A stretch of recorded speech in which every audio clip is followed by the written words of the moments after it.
Hello, my name is Brant Hunt, and my channel is Discerning What is True. Today is the 5th day of January, that is 2024. That is. Hope everyone is doing well today. That is Friday. Going to be reading a book by Alvin Kuhn, Kuhn. It's called Man's Two Births, and so hope that you enjoy it as I read this to you. Um, Thank you for being here, and let's get into the book. So, what the name of the chapter is, chapter, I should say, name of the book is Man's Two Births, but it actually also has a subtitle called Zodiac or Zodiacal Symbolism in the Gospel of Luke. This is Alvin Boyd Kuhn, who had a PhD, who was also, uh, I guess, basically had interest in a guy named Gerald Macy, who was basically maybe his teacher long ago. So, three ancient and long discredited sciences, not sciences, has experienced a surprising renaissance in the modern day. Symbolism, alchemy, and astrology. The last particular has come into a widespread vogue, but on a basis which still inclines conservative positivism in science, scholarship, and orthodox religion to regard it as a closely allied with popular superstition. Is predictable or fortune-telling aspects in its general looked upon asterisms. But there is another facet of it in which it is has pertinence and value that has not been recognized in its modern revival, and on which perhaps its most legitimate claim to consideration should properly rest. This is its function on, as we call, symbolic theology. It is beyond question that the great ancient design of the zodiac is a wondrous conceived graft aimed to depict the structure of the logos, the pattern or creative evolution, the essential constitution of the universe, and the course of the current of life in the cosmos, and by analogy, in man, the microcosmic replica of the macrocosm. Almost infinite menace, I'm sorry, infinite nuisance of significance has been enumerated in these 12 signs or houses of the zodiac and the 36 other constellations, as well as its somatic picturization, which ancient sagacity and ingenuity, born of a sapient understanding of the profounder truth of life, conceived and drew around these star clusters in the heavens. The uranograph or chart of the skies was incontestably the first of all Bibles, pictorial edited, not quite simple and patently, but still more voluminous for the initiative who held the recondite keys to the symbolic lexicon of ancient writings. It can be affirmed that all Bibles are but amplification and elaborations of the original volume of ideographic that was first written on the open slate of the sky, then charted in the zodiac and the planispheres carved on the ceiling of ancient temples, and later transferred to earth and inscribed in scrolls, tablets, and parchments. Man adjured the old scriptures was to fashion his new body of spiritual glory after the pattern of the heavens, the frame of the heavenly or zodiac man, or the primitive Adam, that is Kashmon, I should say. And a critical graph of the nature and history of the celestial personages was sketched by the enlightened sages in the configurated star groups. Zodiac comes from the Greek word zodium, Zodion, meaning a small animal zootype, or a living symbol of the microcosmic life of man, who indeed made in the image and likeness of the divine man, pictured in the cosmic heavens. Man's little physical body is a minute or miniature, I should say, copy of the universe body of God. The unlimited frame of cosmic man was outlined in the scroll of the skies, the solar systems and galaxies being living cell clusters in his immeasurable organism. The almost endless imitations of vital significance inwrought into the structure of these gestalt configurations carry the essence of the esoteric import of the scriptures. But there is one group of zodiac items that strikes so deeply in the heart of general theology. That is, constitutes particulars are assembled here as a striking and challenging exemplification of the methodology of the archaic science, which is the truth, the lost keys to the scriptures.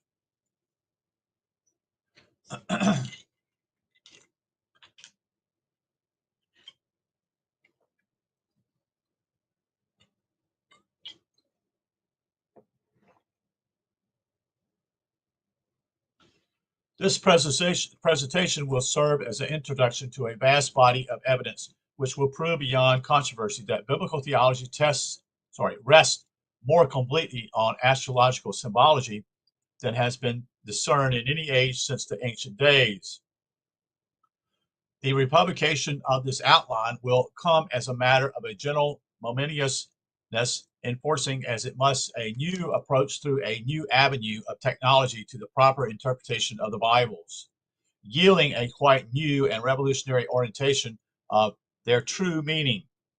These terms trace the unsuspected and crucial significance of two of the 12 signs, Virgo and Pisces, in the heart of the New Testament narrative. Let the reader picture before him the circle of the zodiac with the house of Virgo at the western or right end of the equator meridian line drawn horizontally through the center and intersecting the circle on the east and west, and with the house of Pisces directly opposite on the left and eastern end. The simple fact that they stand opposite to each other and 6 months apart will presently be seen to dramatize cosmology and anthropological truth of the most basic and, in our present state of ignorance, astonishing pertinencies and importance. The next section is called the Two Mothers of the Crisis. The exposition must begin with the perplexing and hitherto unexplained item of ancient religious myth that the Christs, Christs, the sun gods, the messiahs, were generally allegorized as having had two mothers. How, one asks, is that, can there possibly be rational significance in such a prediction?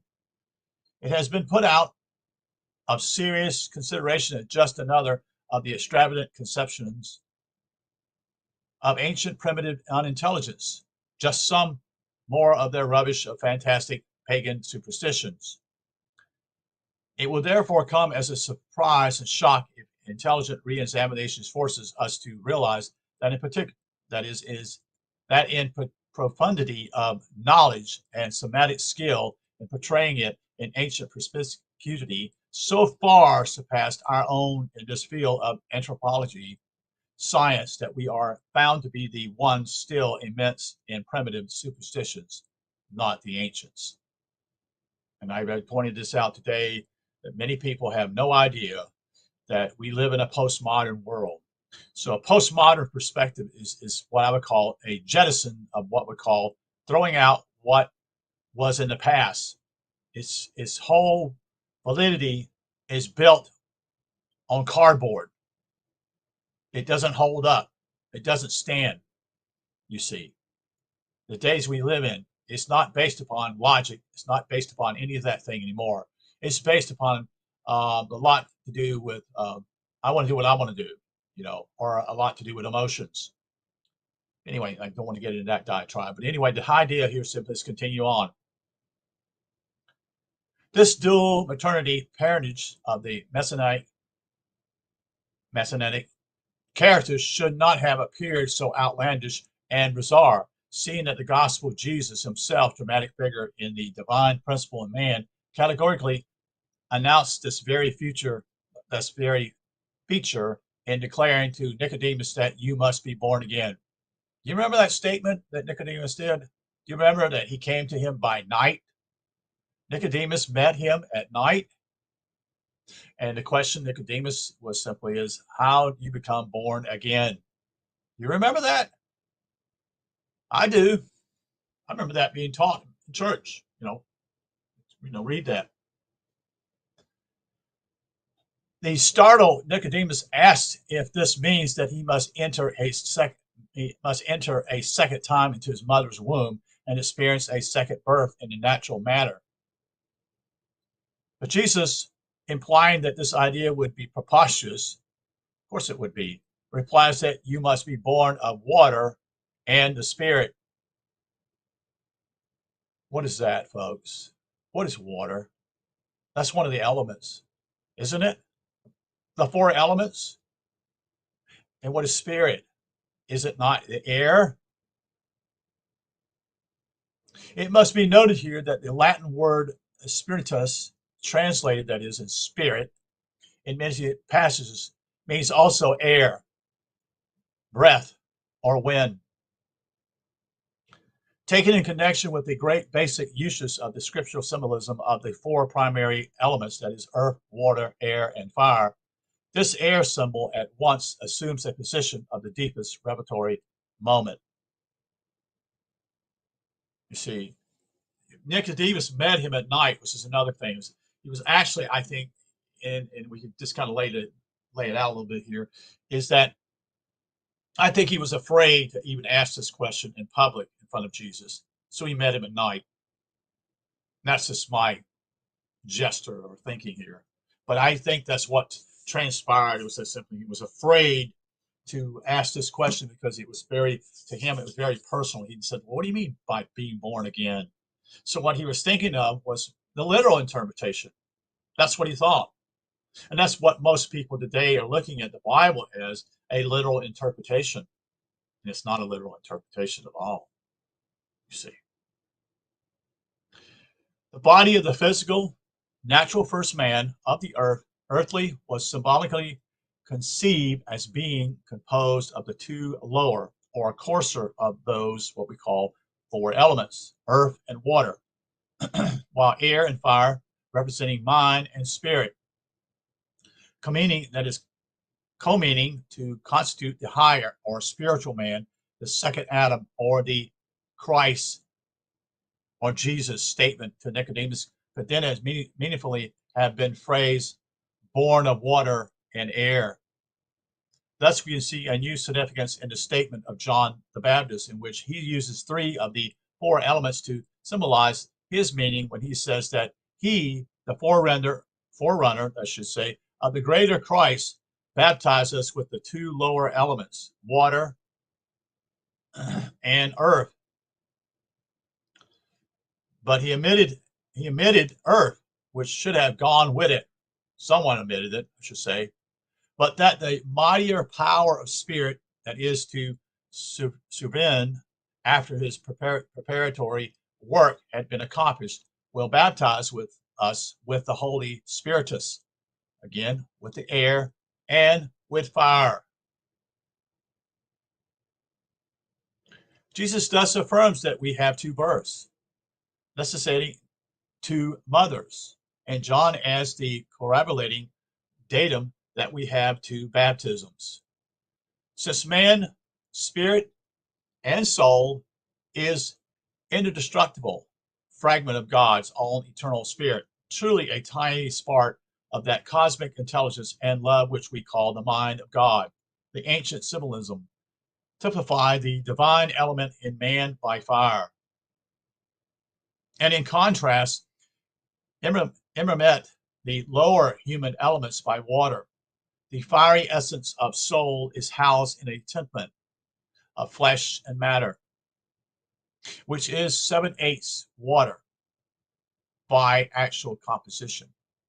So you see, we did come from water. The crossing of the rivers and the seas and the immersions of solar heroes in water in the olden mythologies and the rite, R-I-T-E, of baptism in organic religious signifies nothing beyond the fact of the soul's immersion in a physical body of watery composition in its successive incarnations. This is also the reason why Adam and Eve are near the rivers, also nearby. So it's a story, folks. It's not literal. It's just a story. It's a myth. Under the terms of the evolutionary condition, man is destined, or distinct, I should say, distinctly a creature compounded of two natures, a higher spiritual and a lower sensual, a divine and a human, a mortal and a immortal. Your spirit is immortal, but your body is mortal. That's why your body eventually will die, your body, but your spirit continues on. You live, you're forever, because you're from God. You're from the 4D world, you see.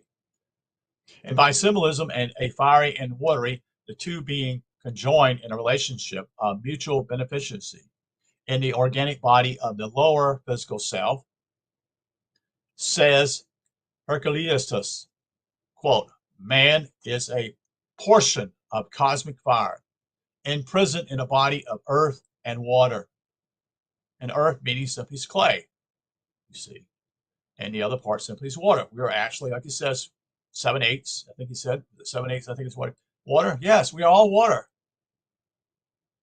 In fact, all science. You go to hell. I mean, read science. They'll tell you, yeah, we're composed mostly of water. The rest of it's clay. Describing man, Plato wrote, quote, through body, it is a animal. Through intellect, it is a god. In creating man, God implanted the germ of a fiery spirit principle of conscious being in the watery confines of physical bodies. This is the truest description of man that anthropology can present. All problems spring from that foundation, and for solution are referable back to it. Man is then a natural creature and a god in combination. Our natural part administers to our spiritual part the rite of baptism by water, RITE. Our nascent spiritual self is to give us the later baptism by air and fire. And that's why me and Phil were talking about, and I was taking him simply, is that our heads up here are the highest part of our bodies. So if that's true, that would be true of the air sign would be up here in your head, because air is the highest element. It's the feathers up, so to speak. Looking at it in a literal interpretation, though.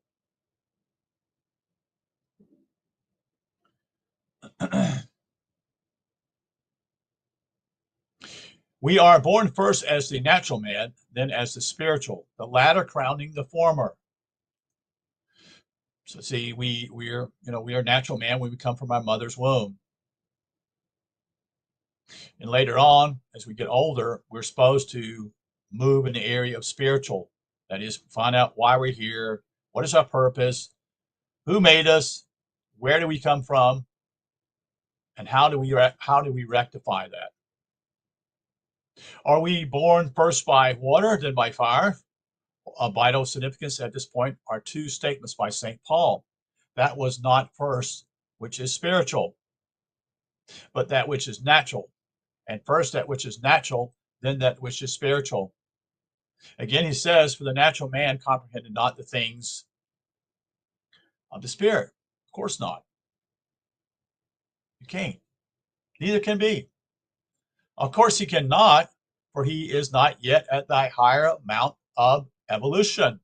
He's not evolution means simply evolving. You evolve. The longer we are on this planet, that is even in this particular time frame in our own the time right here, that is your whatever 60, 70 years you are, the older you get, you're supposed to become more mature and wiser as you get older. And you do away with childish things. You don't drink milk anymore, so to speak. You take in meat. And he must be transformed and transfigured, lifted up into a superior world of conscious dimensions before he can cognize spiritual things. Evolution will thus transform him, and nothing else will. Again, he must be evolved. Utilizing astrological ground facts for the appreciation of cosmic truths, the ancient astrologers localized the birth of the natural man in the zodiac house of Virgo,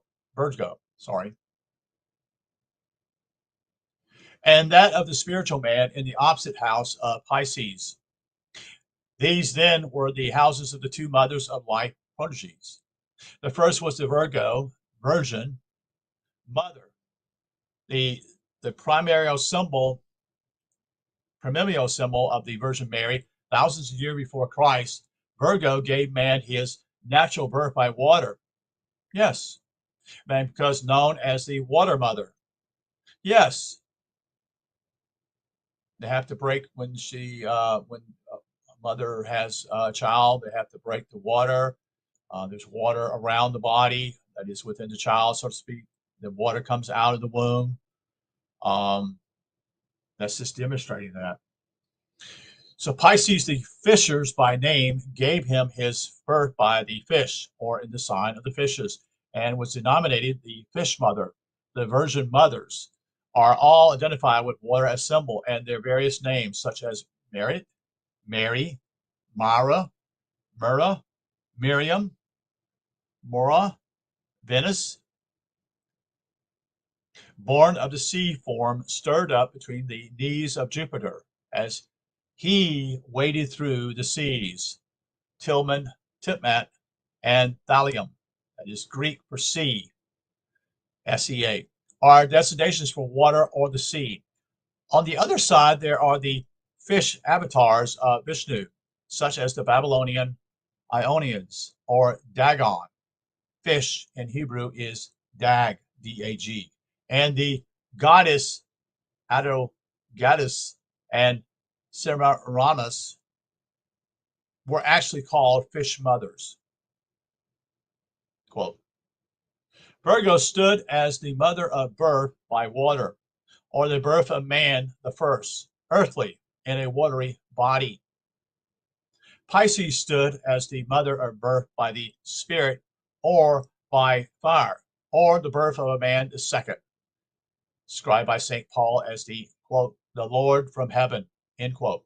Man's physical body is the high product of a biological evolution that actually started in the ocean water. And the blood in man's veins is still identical in chemical composition with seawater.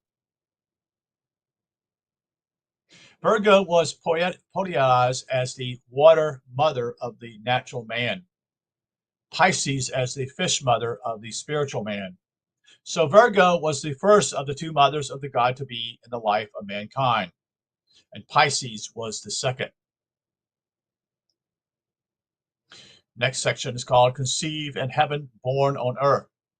In spite of the presence of the significant data standing for all to read in mythology and the scriptures, any profound grasp of the interior intimidations was missed because the true relevance of the symbolic sense of both water and the fish has never been glimpsed. Prominent as the fish symbol has been in Christian literature of the inceptive period, no one has seemed to divine its enlightened cryptid import. It is of astonishing revelatory character. Water is the type of natural birth because all natural birth proceeds in and from water.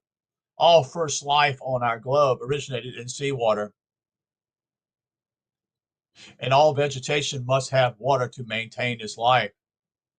The fish is a birth in and from water, and is therefore stands patently as the generic type of organic life issuing out of the inorganic. The fish typifies life and body in a physical organic structure, subsisting in a sea of inorganic matter. Organic life is born out of the inorganic, just as the fish is born out of the water. It is the child of the water as mother. And if organic life, that is the fish, is in its turn to become mother, its child will be mind, M-I-N-D, and spiritually consciousness, son of the fish mother. Water is thus the mother of natural physical life. An organic physical body becomes the mother of later evolving divine mind. Now, strangely enough, water is the type of another essence, which is even more than water, a universal mother of life, namely matter. Matter is the virginal mother of all life in the aboriginal Genesis. All things are generated in the womb of primordial matter. The first old Gentrix, Genetrix, quote, of the Egyptians, Apt, Hathor, Mary, Meri, and Isis. And it is by a consideration of the nature of matter and its evolution that we are enabled at last to arrive at a true comprehension of the double motherhood of the God nature. For this universal matter, mother, this is mother and matter go together here, folks, okay? Is now known to exist in two vastly different states, as each of which at two different levels. It generates its child, that is the primordial matter. The sea of, in parentheses, to us, empty space, is the first mother of all living forms. This is the primal abyss of the waters in Genesis. The Latin word for mother is our very word called matter, with one T left out, meaning matter, M-A-T-E-R. And how close to matter is to water? And matter organized and structuralized over patterns of divine conception is the second mother, the genitrix of spiritual mind. In the Sagres dramatism of arcane writings, the two mothers were always present in pairs. They were designed, the two mothers, or sometimes the, quote, two divine sisters of the God character, end quote.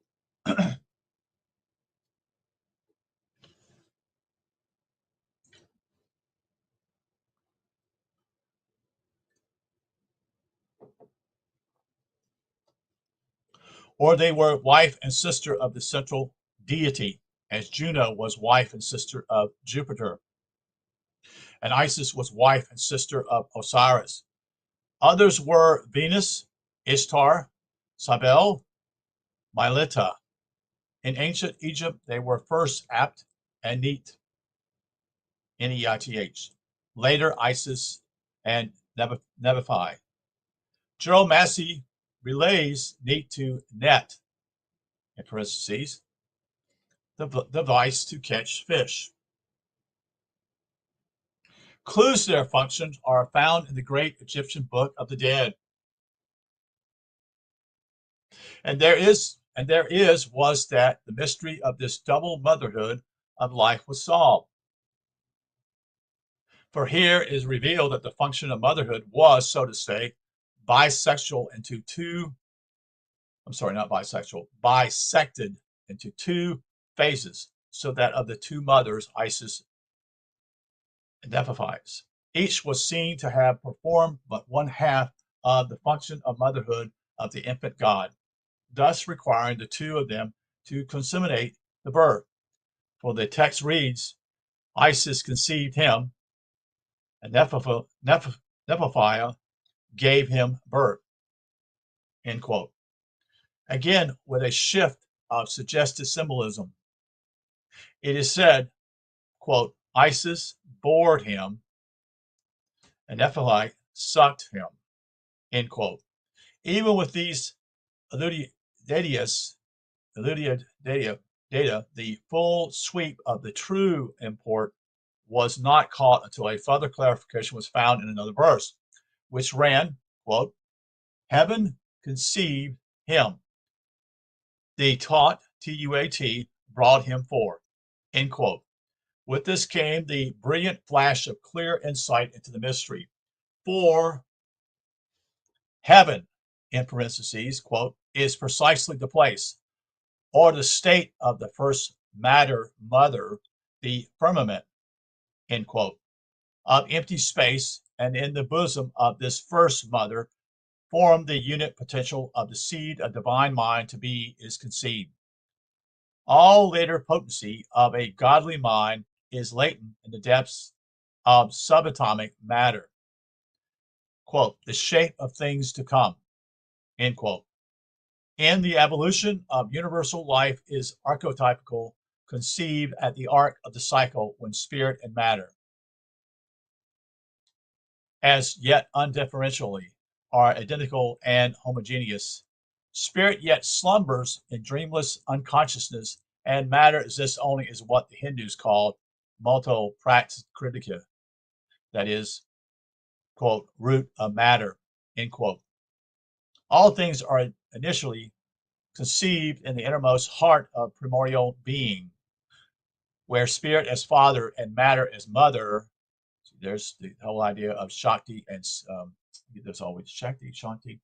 The two Indian ones. One is always moving, which is the female part, and one is still, which is the male part. Are yet one. Being is then father dash mother, not father and mother. So again, I'll say that being is then father dash mother, not father and mother. This is mirrored in the Egyptian statement that Isis conceived Horus, the Christ to be. Matter was the womb of the first conception. And Nebuphai was to give birth to what Isis conceived. Isis is therefore the true virgin of the world because she is matter in its virginigal state. Virginigal state. Matter still subsistent and not yet existent, unable to be paired off as the opposite pole of spirit and hence unwed. As virgin, she has not yet given birth to the Christ. That role will be performed by Nebuphad. I say it wrong every time. Nebuchadnezzar, matter impregnated by spirit. Cosmically, evolutionary speaking, Isis is the young girl who cannot marry and bear the Christ. The Nefabis is that same young girl grown to womanhood and is able to produce her child. In the same sense in which we say that the child is father of the man, it can be said that Isis is the mother of Nefalus. And we shall see that this legend of the two mothers, the second being the daughter of the first, is found intact in the New Testament gospel story. If heaven, in the sense of virginal matter, conceived the divine consciousness principle, what is the tut, the T-U-A-T, quote, that brought it forth? It must be equivalent to Nephios. This locality is the Egyptian designation for earth, or matter in its substantial evolve from which can finally bring spiritual consciousness to manifest expression. It is matter in its physical form. Isis was matter subsistent in the form of an empty space.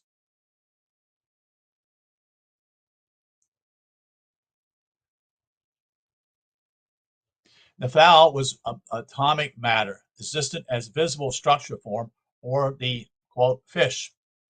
The fish is seen to be the type of organic matter floating in the sea of inorganic fish, first matter, the waters of the firmament. Quote, we see the physical worlds floating about in the sea of empty space like fish in the water. The physical universe is that great fish in the sea of infinite being, which contains contains the germ of the Jonah consciousness. For Jonah is another figure of Jesus or Christ consciousness, end quote, and which will transport it across the sea of evolving life and spew it out on the further shore of higher mind. This great universe is the second form of matter, and hence it is the second mother. Nephalis, I should say, is the second mother. It is the developed bodies of organic matter that give birth to the logos in the macrocosm, and to the Christos, a seed unit of the same logos in man, the microcosm. Man's physical body, with brain and nervous system organized to give expression to that grade of mind, denominated the Christ consciousness, is the divine fish of the mythological tradition of early Christianity.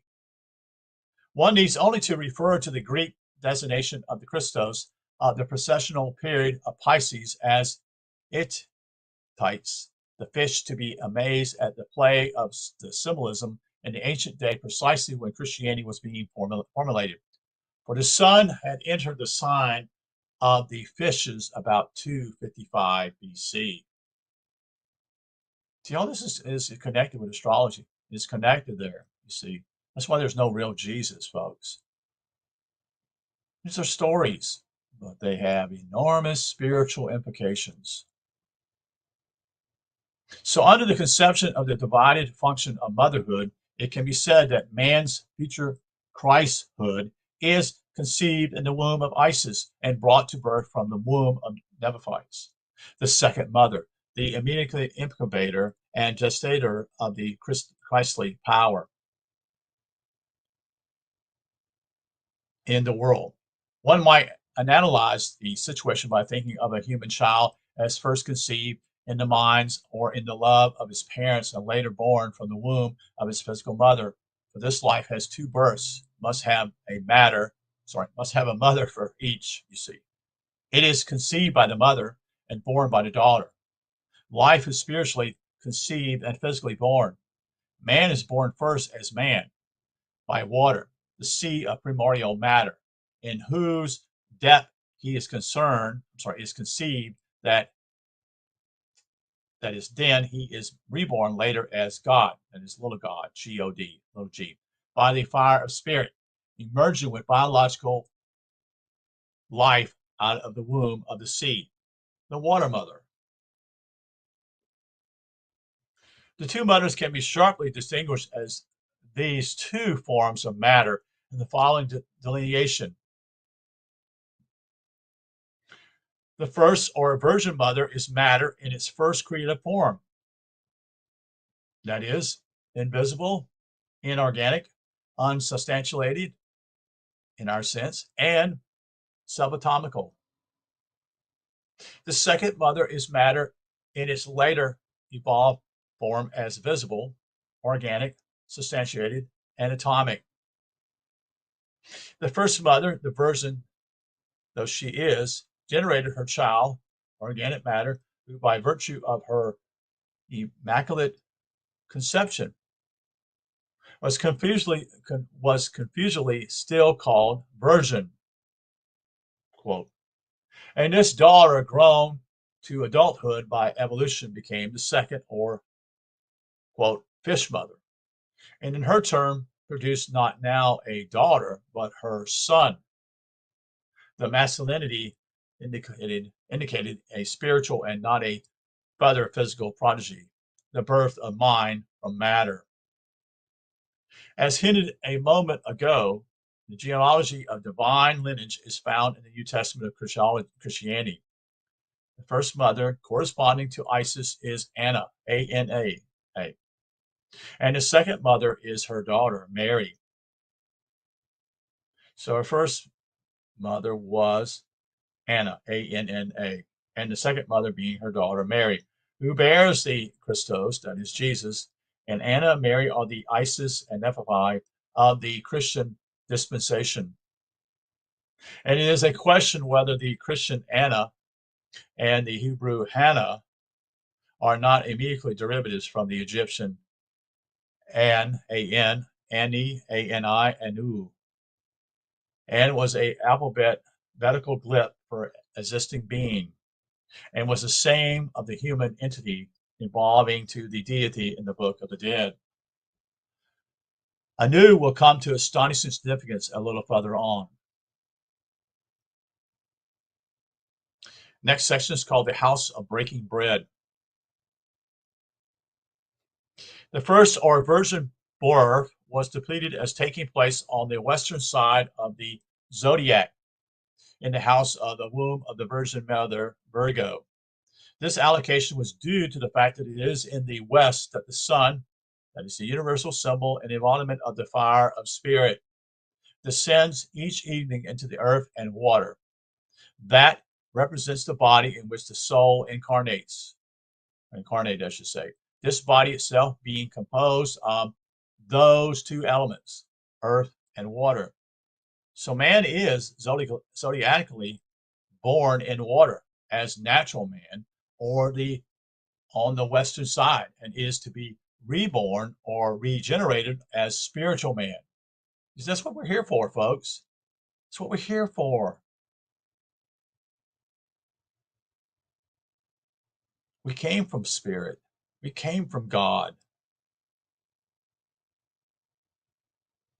There's no need to have a savior. We are our own saviors. We save ourselves by looking into knowledge, by looking in deeper things, find out who we are, where we came from. Continue. At the end of the cycle, on the eastern side, spirit descends into water of the body, or I should say, or on the west makes it man physical. Its later resurrection on the east makes it man spiritual, man deified, says the text of Old Egypt. Quote, Pepi sailed with Ra to the eastern side of heaven, where the gods are born. End quote. This is the death and resurrection of the God, the basic theme in all religions. It's simply an incarnation and return to heaven. It is the descent of Messiah into Egypt and his exodus back to spirit, picturized in the scriptures as Canaan.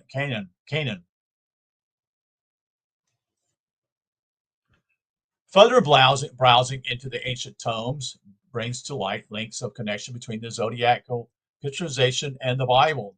The chief one is found in the symbol of bread, connection with both Virgo and Pisces. And Pisces is the house of the fishes by name, but it is not commonly known that in the astrological portrayal, Virgo was the house of bread. This is indicated by several items in topology. Many centuries ago, in the precession of the equinoxes, the end of the year was marked by the position of the great dog star, Sirius, brilliantly heavenly symbol of the divinity in man. You hear that? Did you hear that? Do you really hear that what he just said here?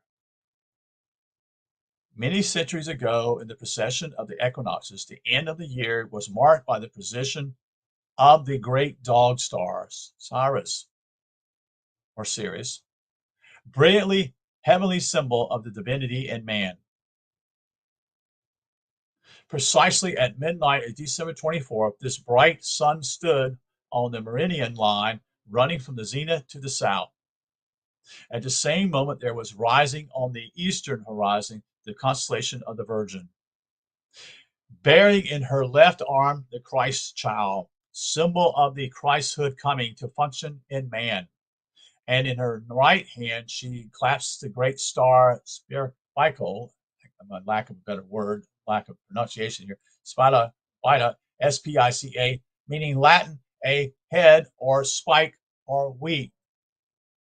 Symbol of that same deity coming as the celestial food for man.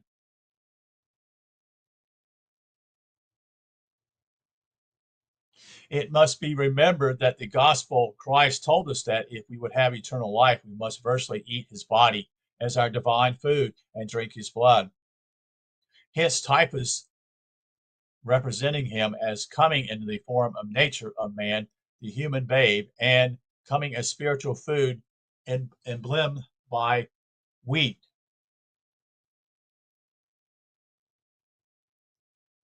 The Gospel of Christos describes the superior gift of the Spirit in the words, quote, "This is that bread which came down from heaven, that if a man eat of it, he shall hunger no more." End quote. Jesus took this same symbol, that is a loaf, and breaking it into fragments, gave a morsel to each of his disciples, saying it was his, quote, spiritual body broken for them. So we now have Virgo established as the house of bread and Pisces as the house of the fishes. The characterization of the two houses can now be brought along to a more specific evolutionary reference. Just what are these houses? What do they represent? Well, I remember when I was in church, we would have what you call a celebration of the communion, and it was bread, and it was also fish. That took place in a brethren church, or a Dunker church, as some would say, or German Baptist church. So this was one of the functions that took place.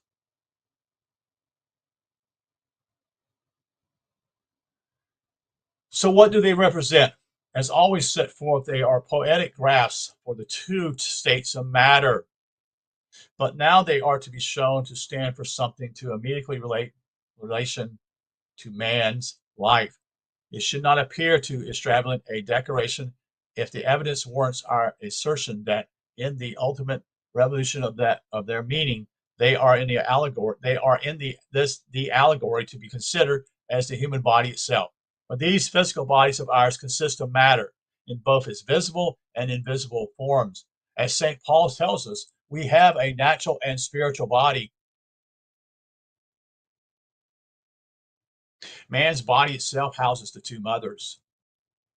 The human body is this double house of bread and of fish.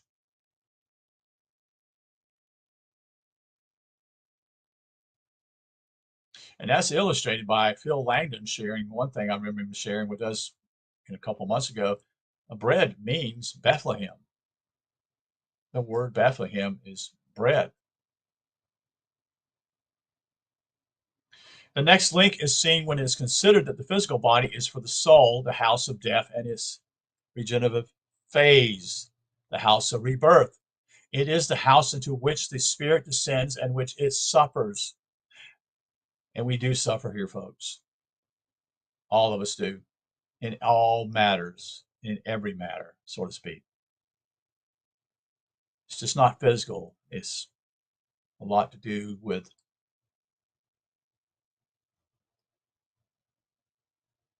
what took place, traumas in the past and now. Anyway, I've kind of got off the subject here, which is suffers a more or less complete obscuration of its powers in the darkness of a tomb of matter. It is the house in which, for an initiative period, it lies in a state of relative death, out of which it is to arise in a new birth or resurrection, or the opposite side of the cycle. A significant passage from the Book of the Dead recites, alluding into Horus, that is, parentheses, Christ principle. Quote, who cometh forth from the dust, and whose birth as it is in the house of the dead, end quote. This applies to the incarnating soul. In the reconciled esoteric sense of the archaic scriptures, the soul dies, in quotes, D-I-E-S, on entering the body in incarnation. You hear that? Let's say that again, folks. This is really critical for you to hear. That's why I'm reading it slowly. This applies to the incarnating soul. In the reconciled esoteric sense of the archaic scriptures, the soul dies, D-I-E-S, on entering the body in incarnation, but has a resurrection from this death and its rebirth, or the tomb of the crucified Christ in the womb of his second birth.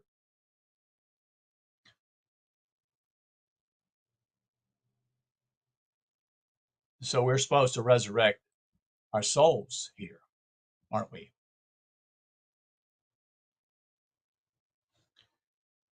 As we could expect, the Egyptians had a name for the body as the lotus, that's not right, lotus, of these evolutionary transactions, which carry the central meaning of all theology. This name now rises out of the dim mists of ancient Egyptian religion's lore to enlighten all modern biblical studentship.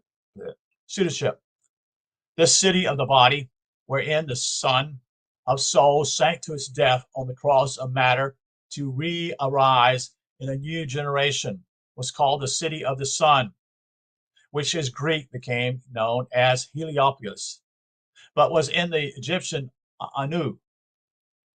The name was, of course, given to an actual Egyptian town where the rites of the death, burial, and resurrection of Osiris, or Horus, were yearly enacted. But the name bore a theological significance before it designated a geographic city, as indeed did most biblical names of location. The significant name is obviously composed of Nun, the name for mother dash heaven, or empty space, or abyss of nothingness out of the bosom of which creation emanates. And that the whole thing about Phil Langdon, he's talked about the abyss, and there's nothing there. It's just nothingness. He's been there.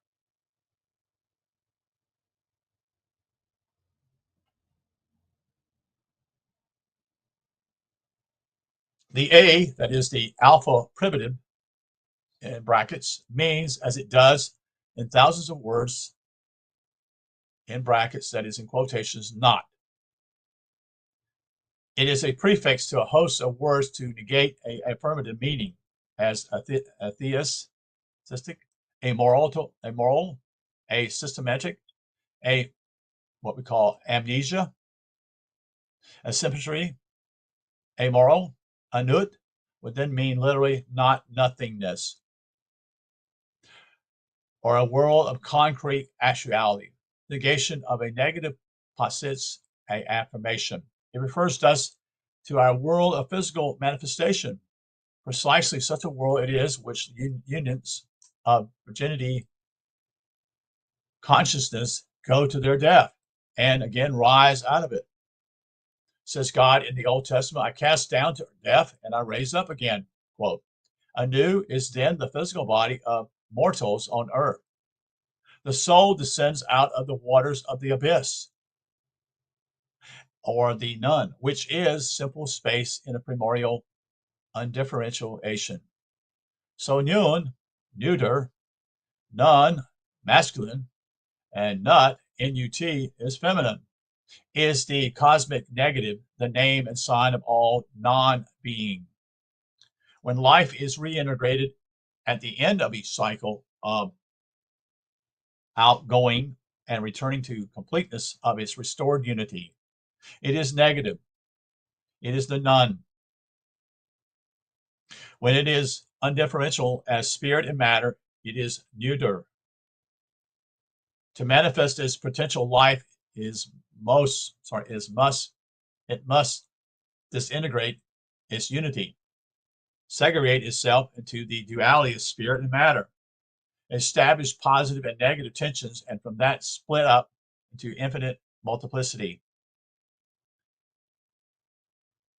Here we are brought face to face with the important biblical sense of the word multiply.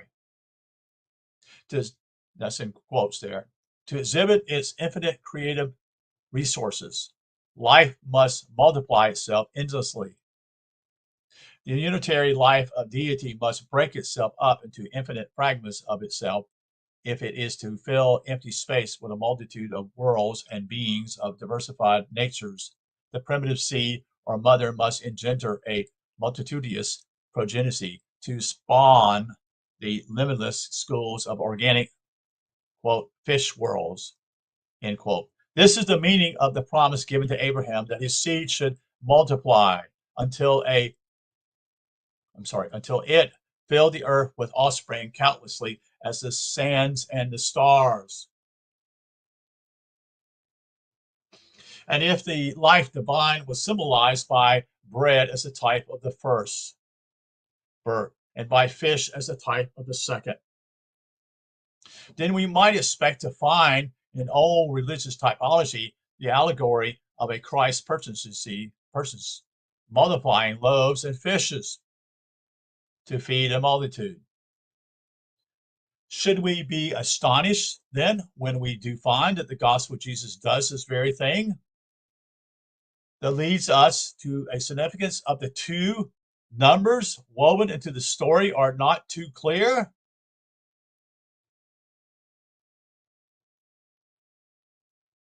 But since the bread symbolized, or the symbol pertains to Virgo, mother of the natural man, the 5 loaves may have been intended to refer to man's 5 senses, while the 2 fishes could have represented the 2 natures unified by the second birth. I'll say that again.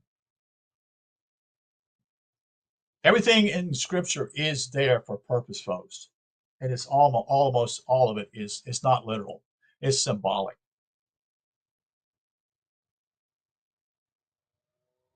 But since the bread symbol pertains to Virgo, that is the mother of the spirit of the natural man, the 5 loaves may have been intended to refer to man's 5 senses, while the 2 fishes could have represented the 2 natures unified by the second birth. And you'll remember this simply as that's all it was, and it multiplied, and it was given out to all people that were there to eat.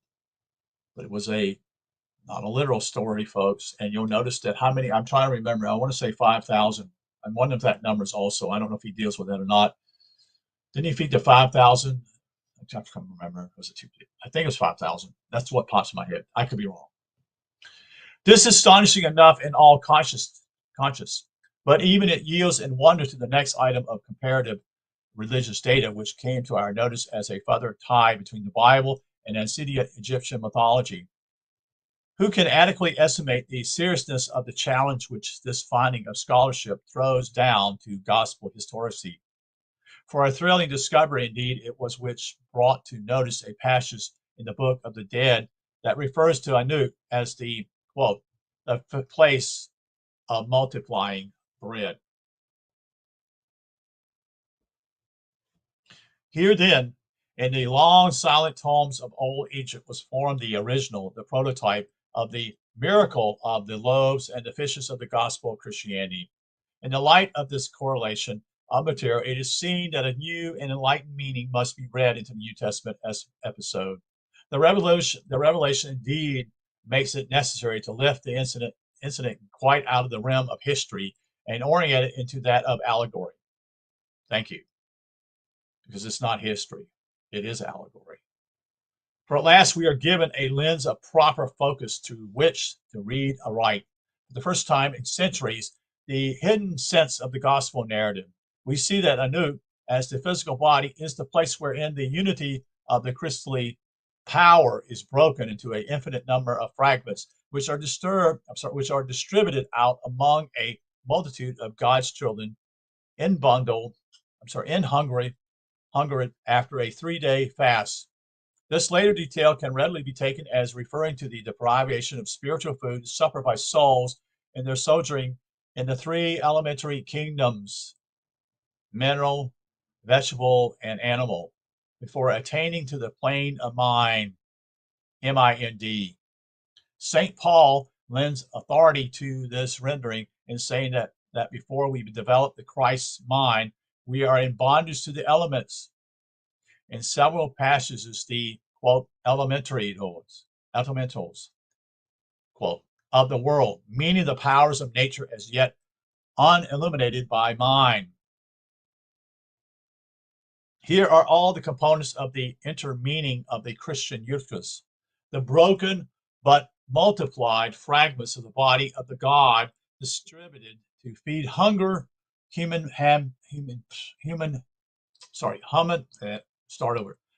distributed to feed hunger humanity, as humanity is composed of 12 groups of conscious units struggling on the road of divinization. They were gathered up 12 baskets of fragments. For in the synthesis of all powers to be evolved in the process of deification, the 12 aspects of the Christ consciousness are finally reintegrated or gathered up in one climatic unity. So again, these numbers are critical, folks. The numbers are critical in scriptures. And it isn't 12 fishes or whatever you want to call it here. He's talking about other things here deeper.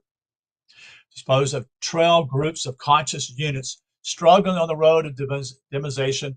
There were gathered up 12 baskets of fragments. These are speaking again of the 12, of also the zodiac, but also up here in your head. Again, it's all to do in your part of your head, folks. One must ask what it can mean to the future of Christianity to realize now that this episode of Ostensibly Life of Jesus is found to be the Judean republication of an antique Egyptian allegory, completely unhistorical in character. Do you understand here that the Bible itself is revealing to you in an allegorical eyes and not in a literal interpretation? And only a few will see. Only a few will see this, folks, because most are still believing that there was a literal Jesus, a literal Christ, someone just like us, a part human, part man.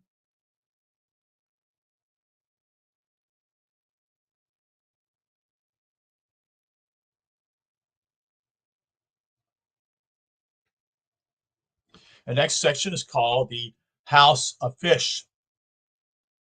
But new involvements arise and take us into still more startling disclosures. You see, the Hebrews fell heir to the HEIR, to the Egyptian wisdom and appropriated Egyptian material. They picked up the name Anu and fitting it back into the zodiac setting as Virgo. They called it the house of bread. This led to their adding to the name Anu their word for house, which is Beth, B-E-T-H. This yields us Beth Anu. It is a fact of common philology knowledge that when the ancient Greek and Egyptians "you" in a word is translated into English, it is invariably rendered as "y." For instance, the Greek word for water is hudor, H-U-D-O-R. In all English words, it becomes hydro. Shifting the U of Anu to the Y, Anu becomes any, so that Bethlehem Anu now stands before us as Bethany of the Gospels. Bethany then is just the sign of Virgo, as the house of bread, the home of the great star Spico. I don't think Spico, S-P-I-C-A, the head of wheat. But let us say house of bread, end quote, in ordinary Hebrew. What further amazement strikes us here as we find this reads Bethlehem. For bread in Hebrew is Lehem, L-E-H-E-M. The Christ had the first of his two births in Bethany, or Bethlehem, the astrological house of bread, the human body. And this, be it noted at last, is the only place where it can be of any benefit to humanity. Later, it seems that the two signs, that is Virgo and Pisces, and their symbols, bread and fish, were almost interchangeably confused or communally in symbolic imagery. This was likened, in fact, almost inedible, since the two signs represent the same human body as the two houses in which soul died and was reborn. And the two processes are just the two phases of the one operation. If Pisces is then the house, end quote, in which the Christ is in man comes to his birth, it is altogether pertinent to ask if there are evidences in the Bible or Christianity that Jesus was represented under any of the characteristics of the fish typology. Here we encounter material enough to provide enough 9-day wonder. For Jesus is decorated and haloed by the Pisces symbolism on every hand. His 12 disciples were fishermen. In earlier Egyptian depiction, the 12 were at one time or another carpenters, reapers, harvesters, fruit gatherers, sailors, towers, builders, masons, potters, or keepers of the 12 treasures of light. Jesus instructed Peter to find the gold, G-O-L-D, in the fish's mouth. His last miracle, end quote, was the net-breaking drought of fishes. He declared that he would make them, quote, fishers of men. Also, astrological ingenuity has delineated the river Everdanius, that is Jordan, as issuing from the mouth of the constellation of the southern fish and flowing north to the very feet of Orion, a starry symbol of the Christ, intimating that the stream of life issues forth from the organic physical life of man and runs right up to the foot of divinity.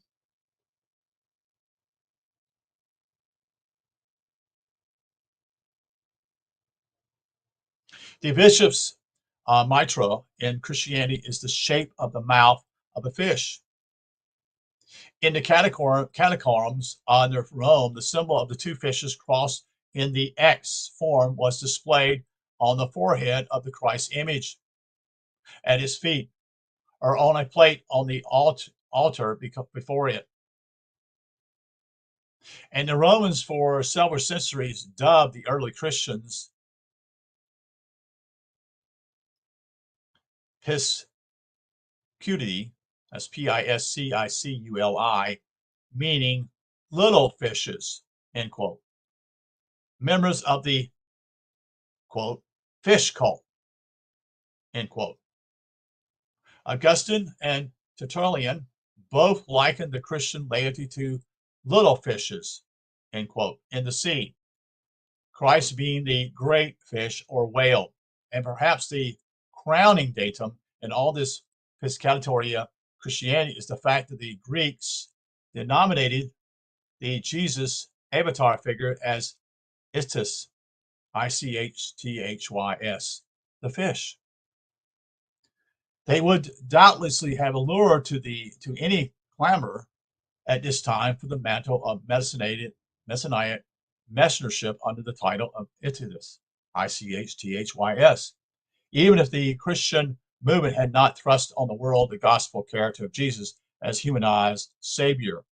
For ancient archaic science, resorting even to subtle types of representation, and all grounded on the circle of the zodiac, attached to the Messianic figure, the name, title, and picture of the zodiac house in which the sun stood at the time, is sojourn in each sign brings 2,160 years. I'll say that again, folks.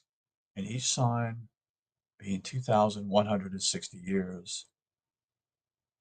Each astrological sign is 2,160 years.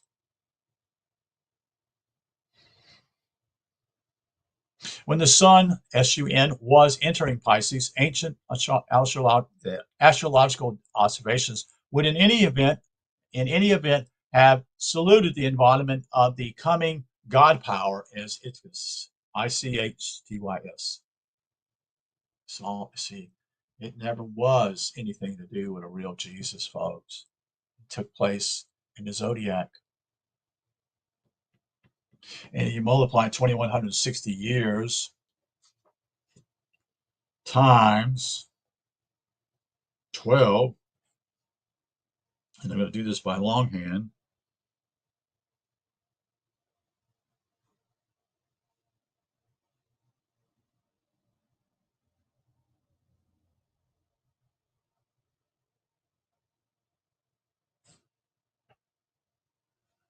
See if I wrote my hands here correctly.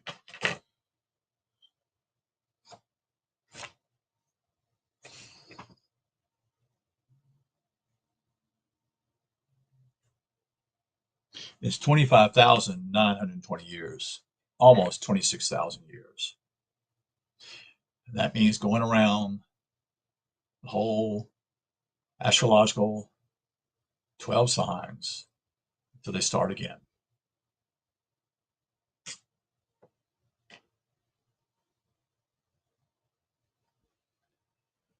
Still other startling correlations come to view, and it has been here delineated that Christ is the offspring or creation of divine mind, first in the innermost bosom of spirit matter, then entitled in organic bodily structure. Primordial space, as has been seen, was in Egyptian terms the Nun, that is, the waters of the Nun, end quote. What Bible student does not know of Joshua, the son of Nun? Question. But so far has ignorance and obscurationism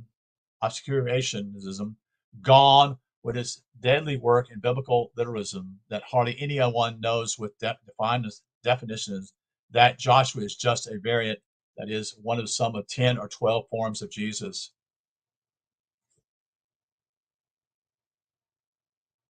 Literalism will kill you, folks. It will literally kill you. It will kill your spirit. It never was intended to be literal. But I used to be in that same thinking years ago.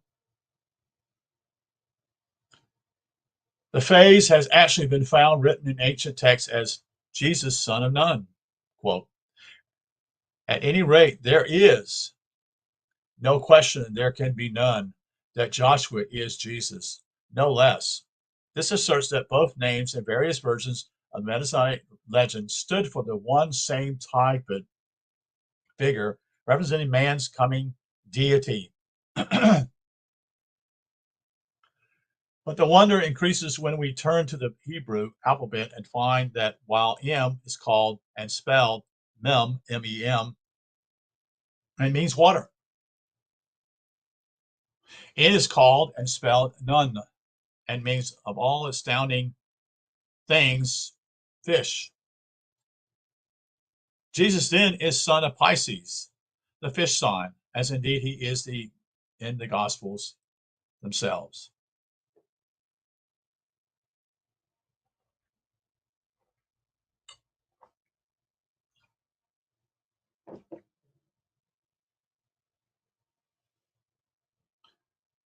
And Horus, the Egyptian Christ, who's identical with the Jesus of the Gospels in some 180 particulars, performed at Anu a great miracle, end quote. He raised his father Osiris from the dead, calling unto him in the cave to rise and come forth, intimidating that he was not dead, but only sleeping.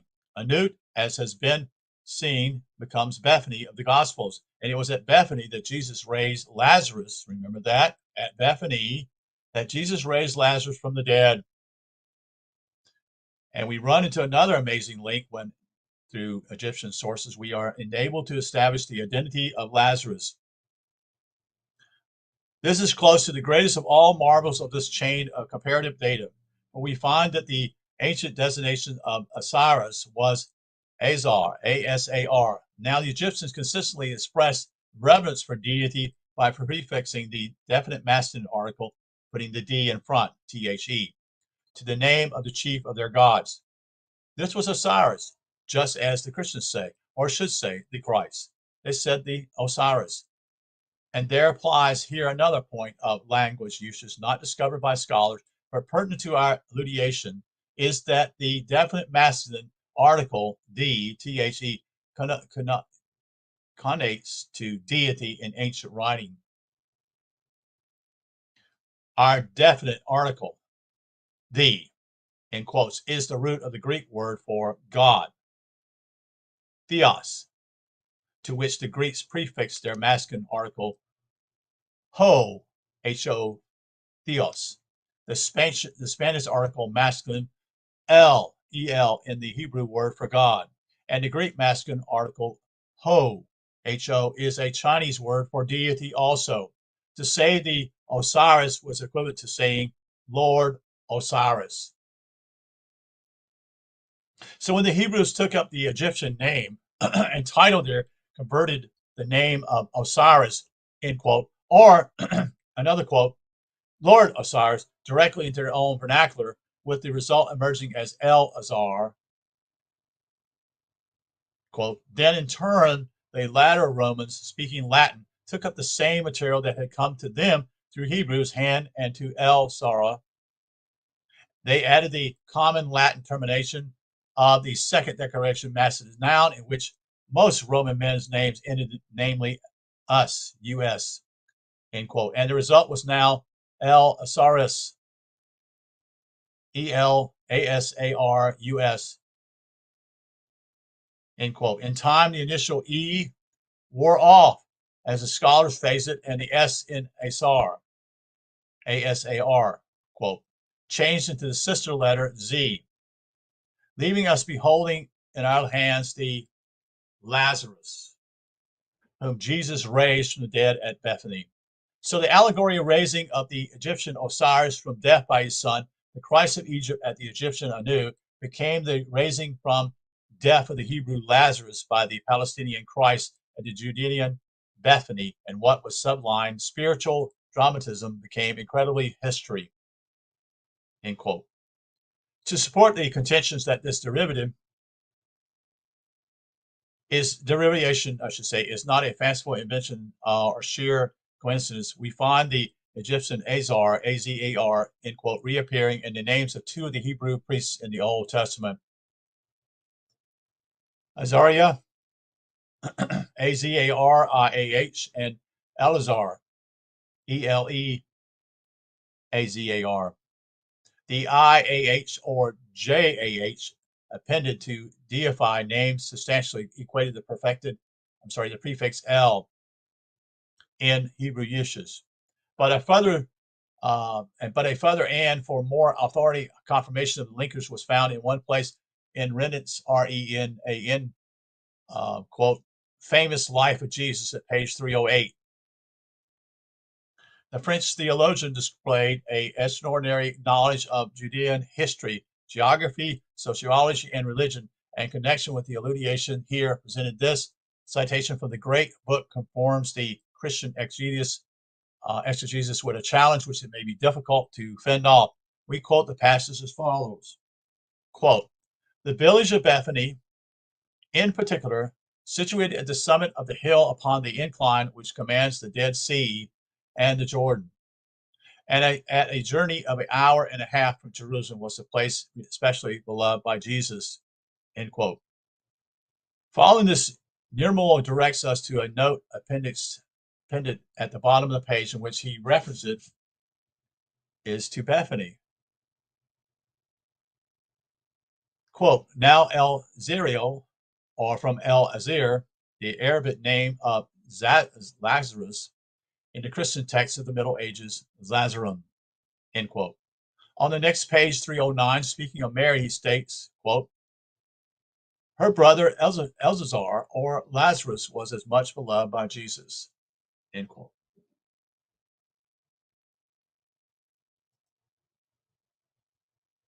Here is indisputable evidence that the Egyptian connection with the name of Bethany clung to the town up to the Middle Ages, since it is agreed widely that John's gospel is for more mystical and spiritual and less historical than the other three. And it's quite apparent that the reprint of an ancient Egyptian allegory would be more likely to be included in John's gospel and omitted from the three synodic ones. What can it mean to Christian theology that the story of the raising of Lazarus was an incident in the Egyptian paper, possibly 5,000 years BC? Nor was Osiris masquerading under the name of Lazarus, the only Egyptian persons presented at the scene of this supposedly Christian miracle. Isis, the wife and sister of Osiris, under her ancient designation of Mary, was, that's spelled M-E-R-I, was present also, as the feminine counterpart of the male deity was dualized to match the doubling of Horus as Horus the Elder, or otherwise known as Osiris, and Horus the Younger. So Mary, M-E-R-I, name was sometimes pluralized, becoming Meritive, M-E-R-T-I. In Latin, feminine from this became Meritate. But in Hebrew, it resolved into what in English was rendered as Martha. So even in the ancient Egyptian transaction, there were present the two Marys, or Mary and Martha, the sister of Lazarus, end quote. I'm going to take a break. My voice is about gone. We'll come back to this section a little later tonight, maybe. I've read just about almost probably 80% of it, or 75% of the book here. We'll start with significance of the 6 months. So thank you for being here. I appreciate you attending. And yeah, I've been on here for an hour and 20 minutes, so I need to take a break. Um, so hopefully you'll be back later on this evening, and I'll do the last part of this particular broadcast. So this is what I call Man's Two Births by by Alvin Boyd Kuhn, and his work here. And this was done, I think, roughly in the late mid 1800s. This was found. Not him. I take that back. I'm thinking about Gerald Massey. Remember, Gerald Massey was a teacher of these things, and then Kuhn was a student of his. Now, I don't know if he was a student, that is, being there in physical form, or either reading his works later on. I don't know that. That I've got to find out. But anyway, thank you for being here. I appreciate you having an interest in these deeper things. We'll talk to you later. You take care. Have a good night.